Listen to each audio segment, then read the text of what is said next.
how to find any sticker on Instagram. In order to do that, we need to head over right here to our story. We need to head over first and then create a story for now. So on the story that we have right here, just make sure to choose your story in order to make this possible. Now you can see that we have in here this sticker option.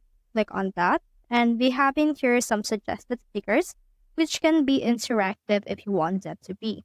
So we have questions, location, mention, and a lot more. So we also have in here some time and date and also a lot more as well. So for example, you want to find a baby sticker. So we can have the insertion here for baby.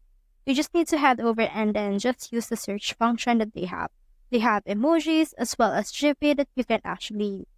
So for example, let's choose this one and then let's add it to your story. Then click on your story in order to successfully post that. So that's how you find any sticker on Instagram. Hope we help.